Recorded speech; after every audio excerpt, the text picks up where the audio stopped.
Hey y'all, welcome back to Made It Out to the Polls, our voter education series in collaboration with LPAC. This is the sixth and final episode of the series with one of our all-time most requested guests, a U.S. women's national team icon, two-time World Cup champion, and sports broadcast journalist Ali Krieger.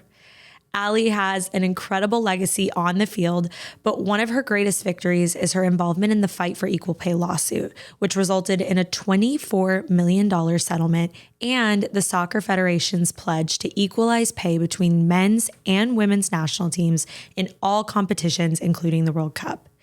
If you've been watching this series, you know that every episode we have fun little cameos from the Made It Out family to explain terms or concepts, and this episode is no exception. Here to give us a bit of backstory into the battle for equal pay is Made It Out producer and my girlfriend, Matilde Jordan, producing. Cut. Oh, hey. So women made up about a third of the workforce in the 1960s, but we were getting paid far less than men and we were barred from higher positions. Calls for a federal equal pay law reached a boiling point during JFK's administration, and Congress finally passed the Equal Pay Act in 1963. Since then, the wage gap has been closing at a very slow rate. In 2010, women earned 77 cents to a man's dollar, and today the gap is estimated to be 82 cents to a dollar. But this varies greatly depending on things like education level, race, and industry. So while progress has been made, the gender pay gap remains a persistent issue in the United States. And speaking of payment, when are we going to start making some money off this podcast?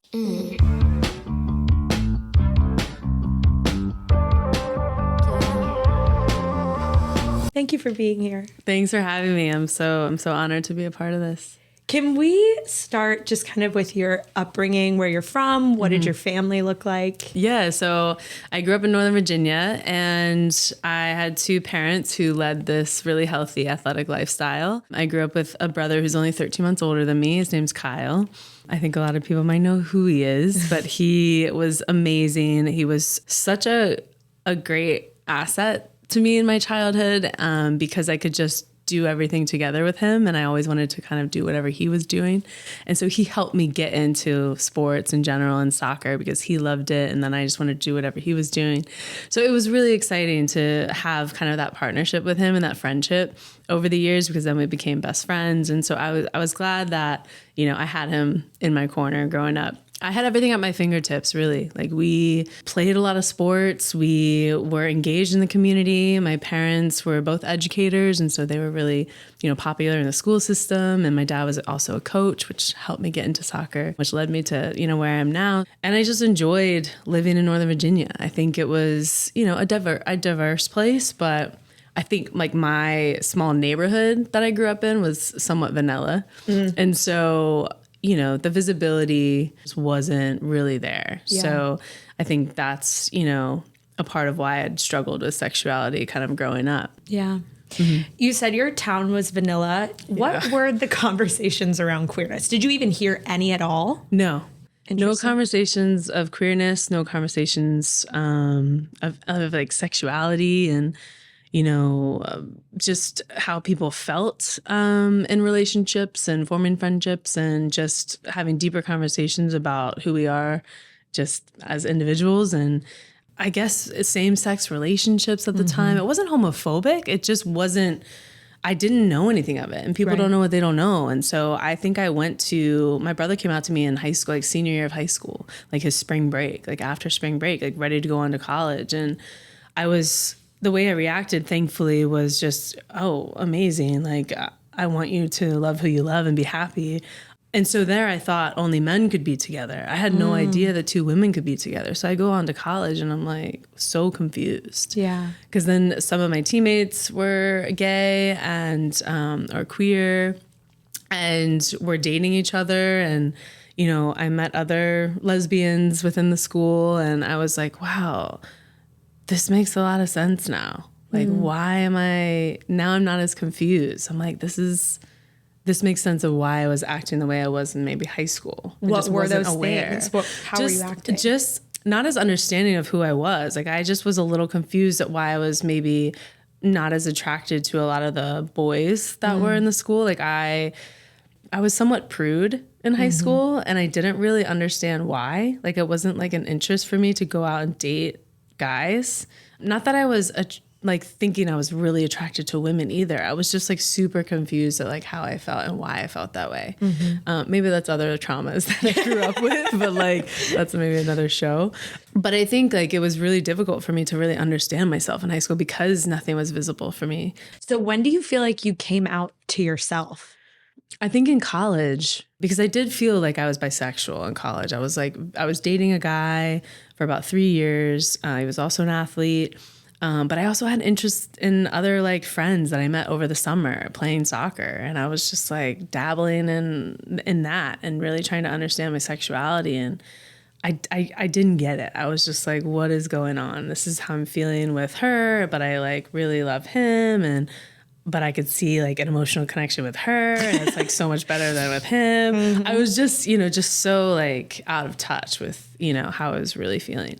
And then moving on to like leaving school, I then went to Germany and I like just discovered myself just from like zero.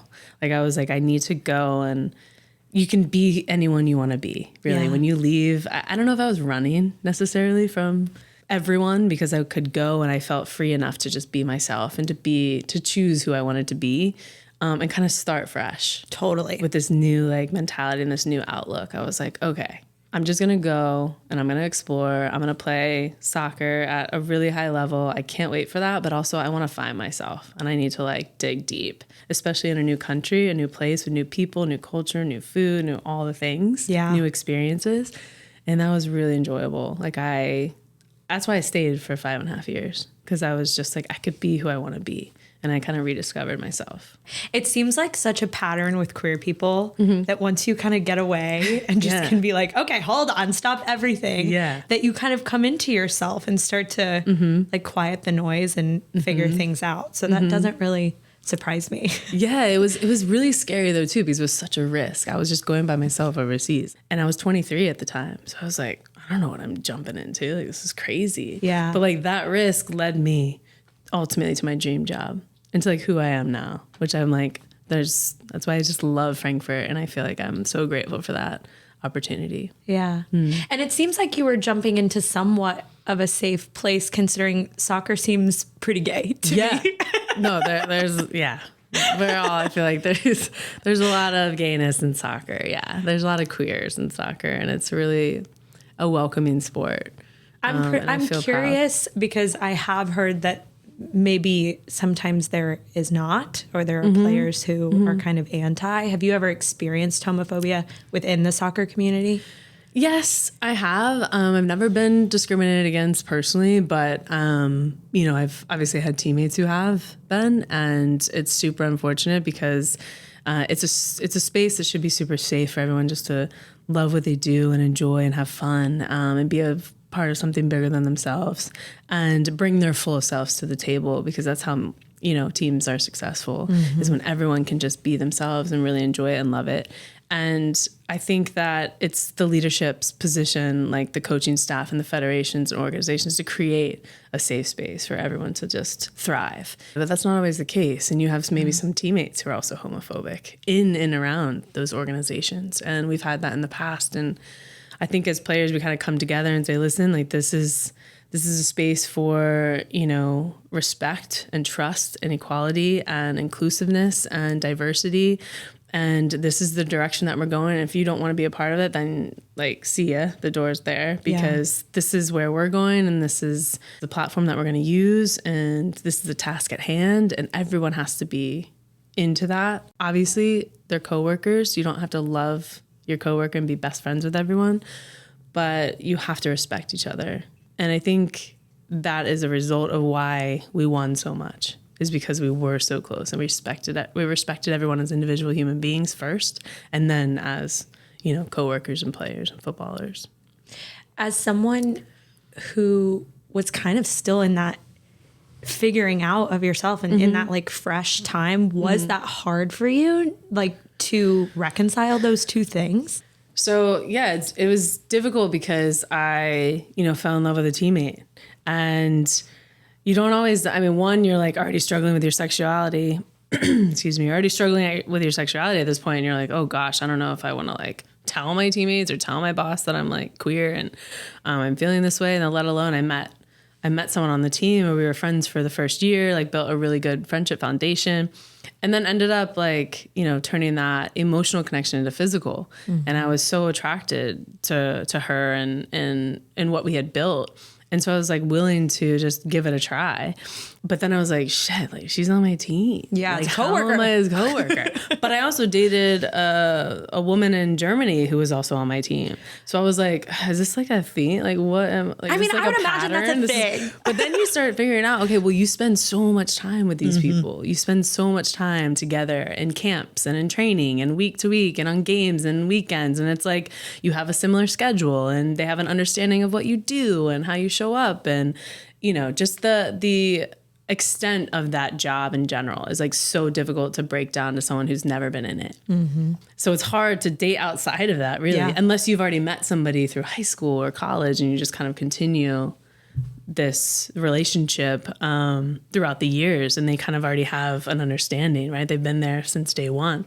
But that wasn't the case. I met her at camp. And so we built this relationship, and I think it was easy because we were, having similar schedules and with the national team where we were together every other month, like almost 2 weeks out of every month. Mm-hmm. And so, yeah, it was great. I really enjoyed it. I felt confident that I always had somebody in my corner. Also, like in those moments where they were so difficult, it was like a gauntlet every camp, playing against the best players in the world on your own team. It's like you have to show up every day and be your best. And so it's like almost exhausting. And to have somebody who's there who you share a really good friendship and partnership with and a relationship, it's like, it was really healthy. It was really safe. It was good. And so I think that's why we were together for so long too, is because, maybe football kept us together as well in a way. Yeah.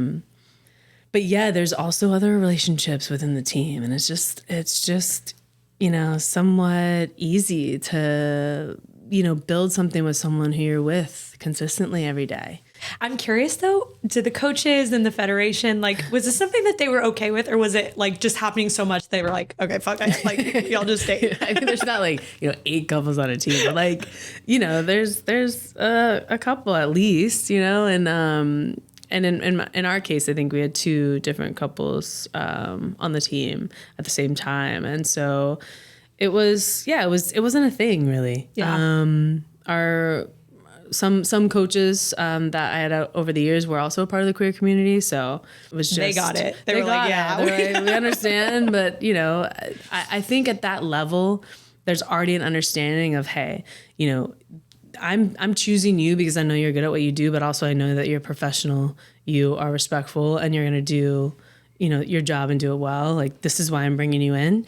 And I wasn't going to ruin that with any, crossing the line any type of way. Like, I was super professional in that space, and I was always really aware, like self-aware of, how I was operating, because I didn't want to make anyone uncomfortable, and I also didn't want to lose my job. Yeah. And then, you're there to work. Mm-hmm. I'm not there to date.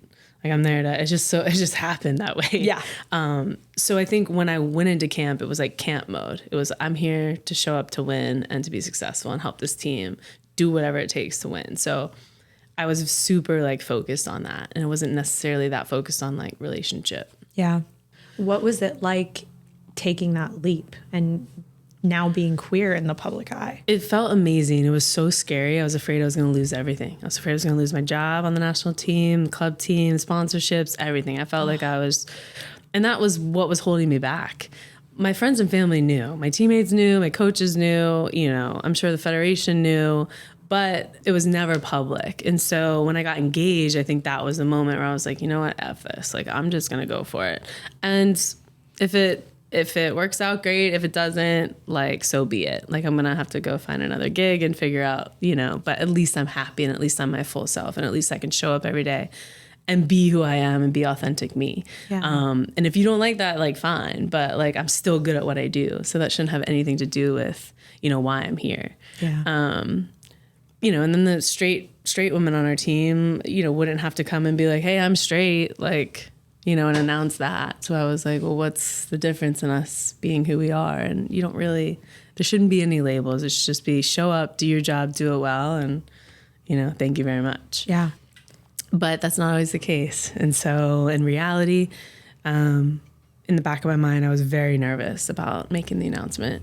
And then once we did, it was shocking at the response. Like, it was so positive. I even got more sponsorship deals. I even had more opportunities, more doors were opening up, and I couldn't believe it. And I was so grateful for that. I mean, all the sponsorships were sending flowers and congratulations and cards and wine and whatever they could get their hands on. You're like, damn, I should have done this earlier. I'm like, what?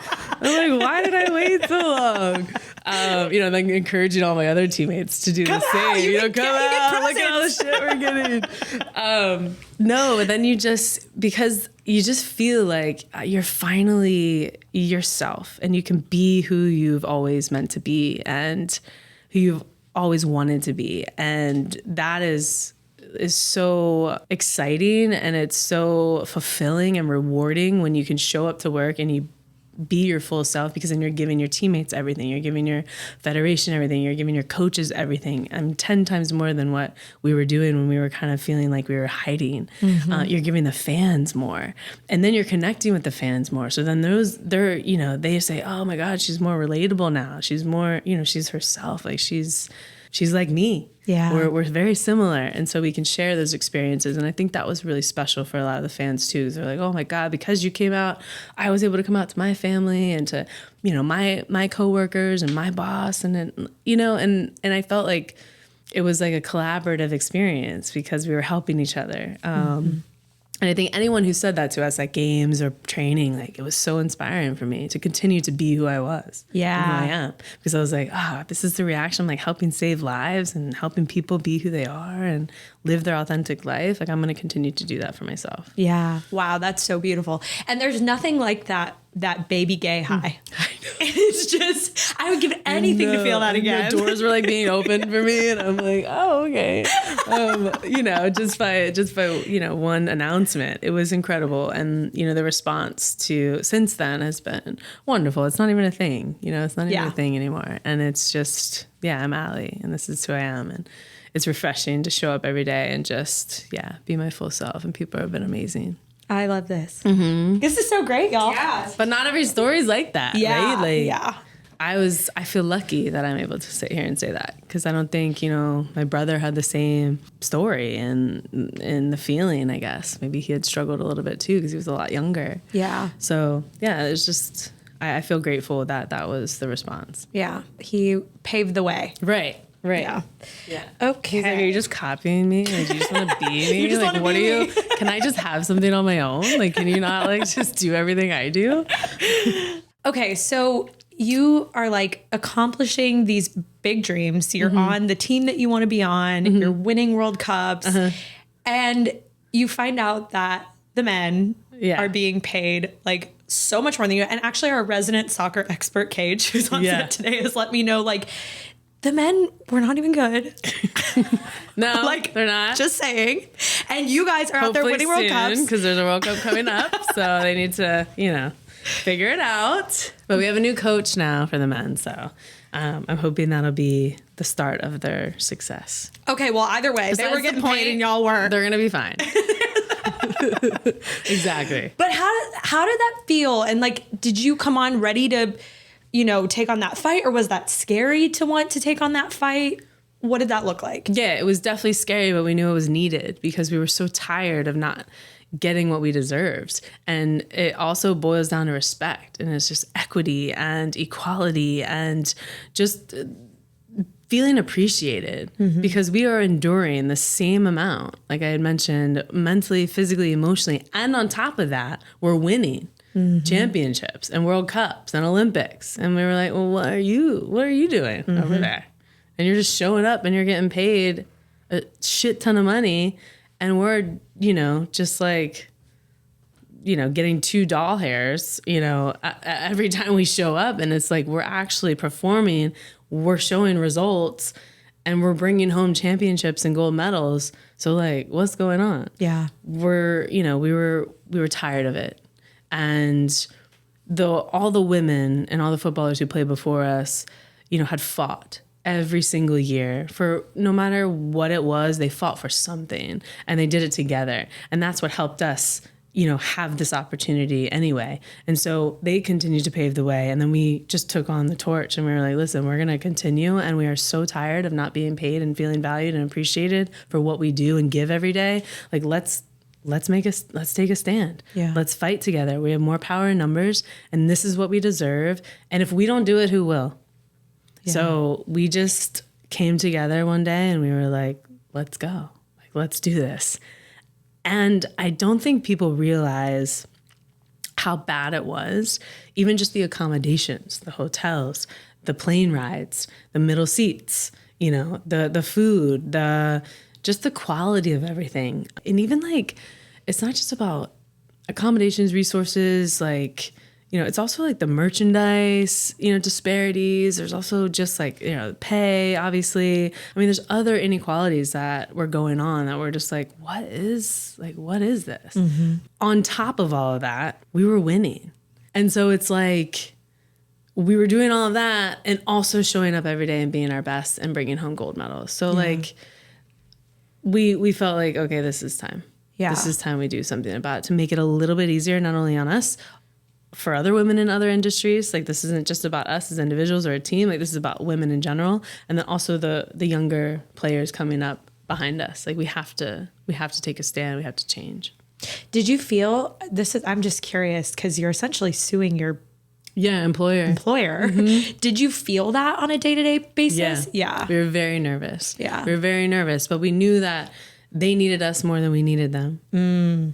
And I think that was the mentality that we all took, moving forward. And we were like, listen, like, if we don't do it, like, who's gonna do it for us? Like, we have to just give it a go. And what are they gonna fire all of us? Like, they're not gonna have a team. What are they gonna bring up their U20s to play? Like, we felt confident that if we did this, then people would finally listen. And we knew that our fans and supporters were also come into play and really help and advocate for us and like be allies, and then other women around the world and other teams around the world. So I think we had so much power in numbers. Yeah. And it just wasn't us. And so then, news outlets started picking it up, and then, just journalists and just everyone started talking about it.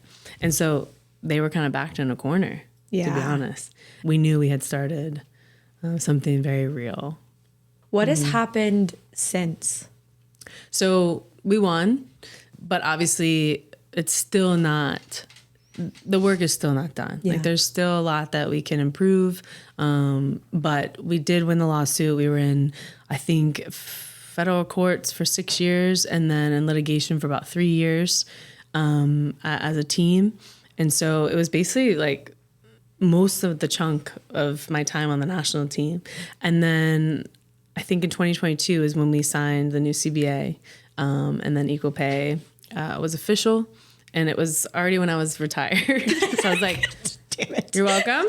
But I'll be waiting for the back pay, so sign me up. Because I was one of the original plaintiffs, and together we fought. I think there was 28 of us maybe, and so I was so proud to be one of the original players in the association to fight for equal pay and get the job done. And every camp we would have meetings. Every camp there would be meetings in the evening and phone calls, and then we would have groups of individuals go meet in DC just to talk and discuss and with the mediators and so on and so forth and the lawyers. And so it was so much work behind the scenes. And then on top of that, we're having to show up and win a World Cup too in a row.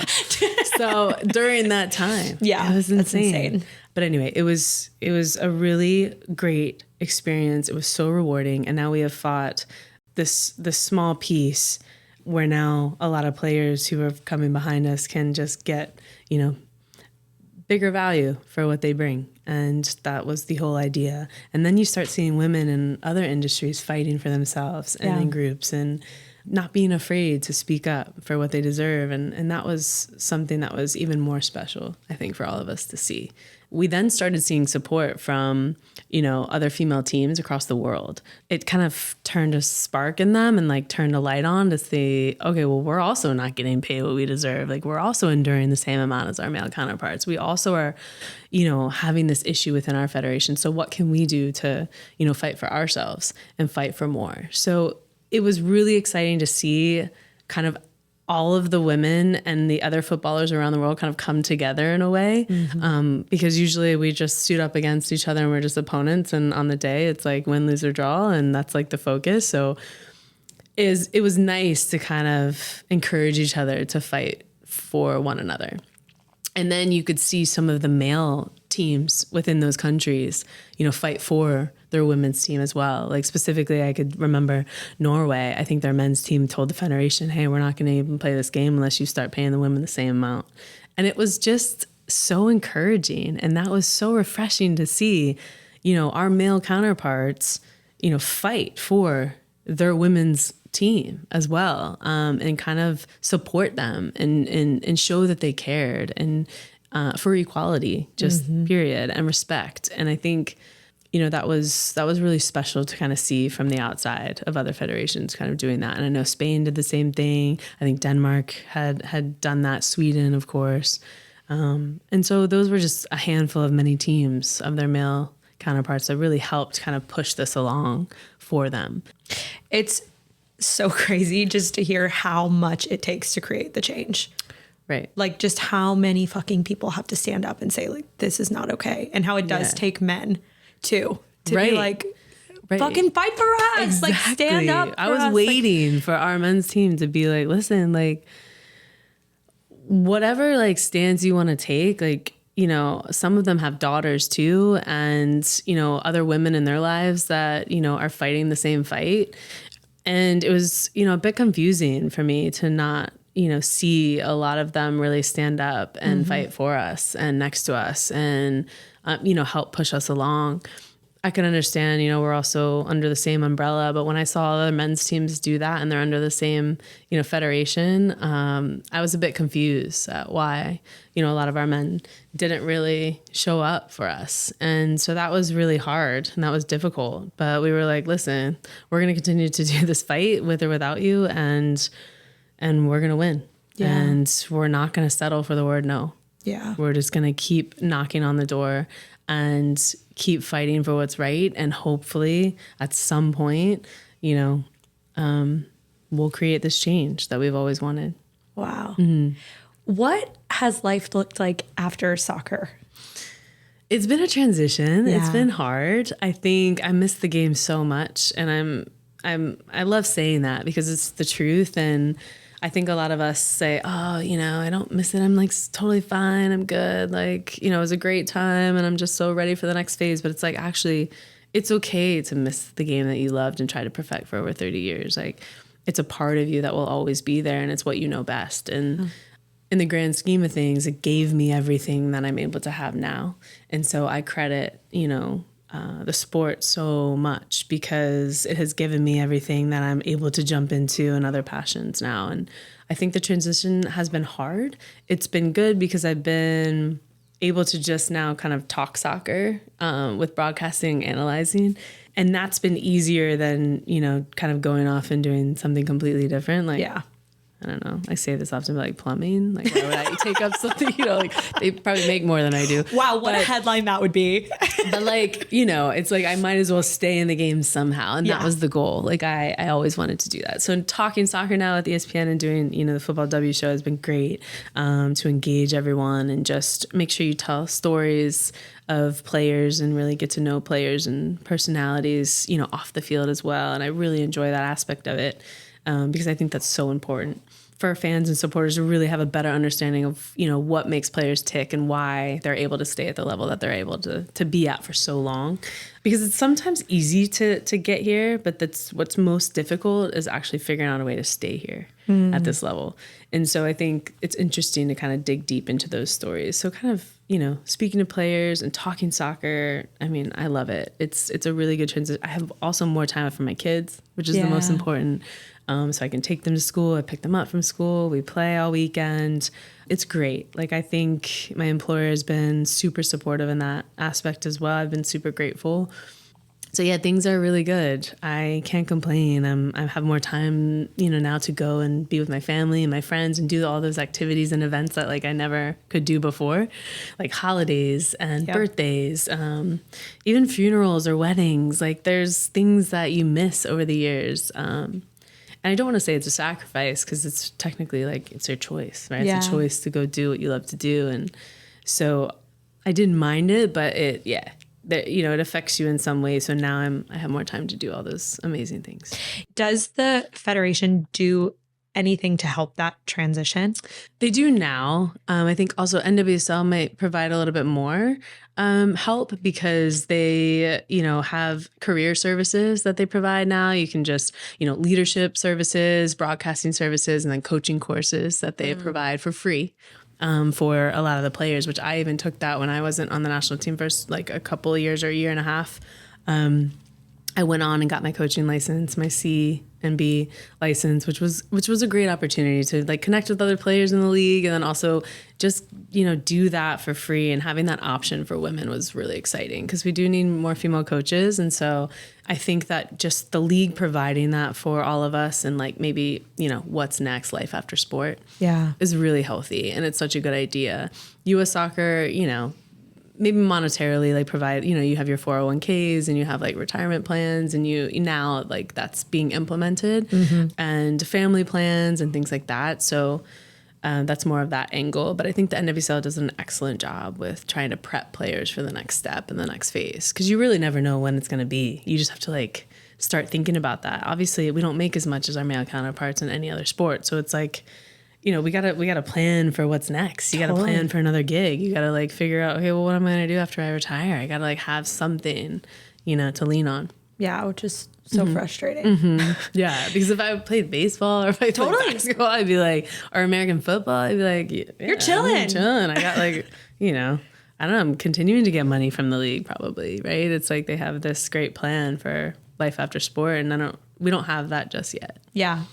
It seems as though this is a good example, not only for people in sports, but for women and for queer rights. Like, this is what it takes, and this is what we have to do. And I'm curious if this is kind of what led you to your political activism. Yeah, I think it's so important to have, specific representation within, sport, but also in the political field too. I felt like because I experienced these inequalities within the workplace, I wanted to fight for more outside of my specific job and really use my voice and platform for what's good, and continue to fight the good fight and continue to put in the work, because it is work every single day.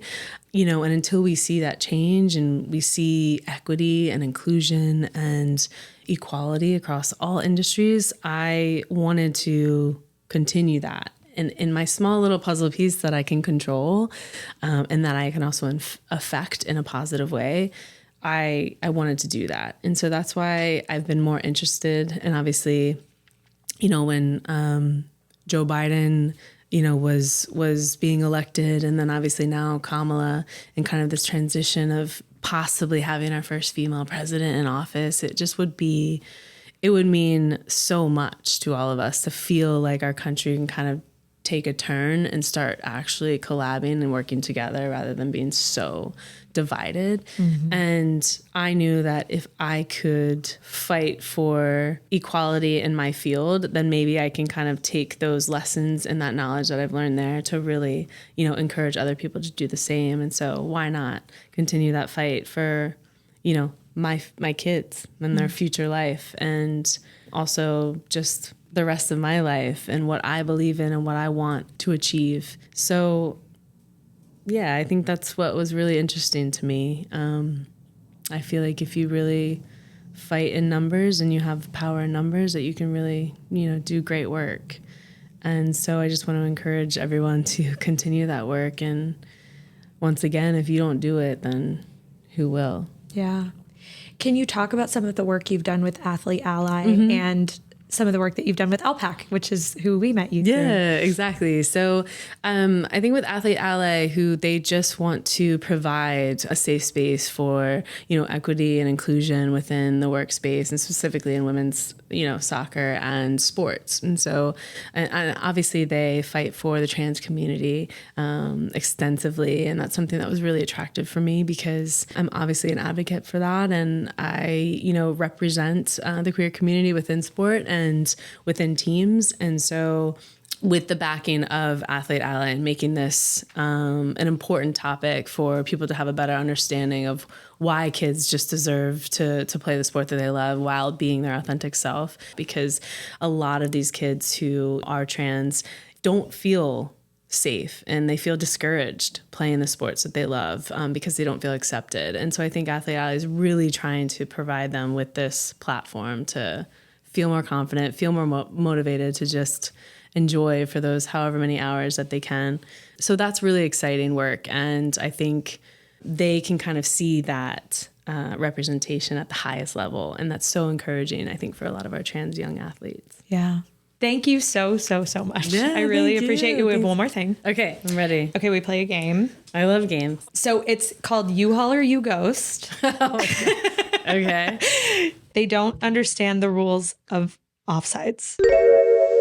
It's me, y'all. I am the one who does not understand offsides. Here to explain is U.S. women's national team icon, two-time World Cup champion, Ali Krieger. So offside is when like an attacking player, which could be just someone who's in the front line and a forward, they are starting behind the defensive line before the ball is kicked to them. Okay. So you have to be in line or like a little bit in front of the line, and the ball then can be played and you run onto it rather than somebody standing in behind the line and then just someone. Because then like forwards would just like cherry pick in the two boxes near the goal. Just like, I gotta be honest, I have no idea what you just said. I would U-Haul. I kind of like people not really understanding like also what I do, because then it kind of gives another element to the relationship where I can like have something else to talk about. And like I think it's nice when people aren't as familiar with like who I am, because I don't know, it just gives another element, another layer of me like expressing myself. Yeah. And like what I do. I think that's like, it's fun. It's nice. Because when people already know exactly who you are and like everything about you, it's just kind of like, I don't know. There's no push and pull. There's no conversation. So I would U-Haul. Yeah, I would U-Haul. All right. I like that. Thank you for playing my game. Is that it? Is that it? This series is a collaboration between Made It Out Media and LPAC. This episode was produced by Matilde Jordan, Jacqueline Taboni, Michelle Atwood, and Madison Cages. This episode was edited by Matilde Jordan with cameos edited by Amber Rivera. And thank you so much to all of you that have tuned in every single Thursday to learn more about this incredibly important election that we have coming up. We hope that the learning doesn't end here and that you all make it out to the polls on November 5th or earlier. Please vote early if you can. Soccer, politics, two teams, but only one wins. Let's make sure it's ours.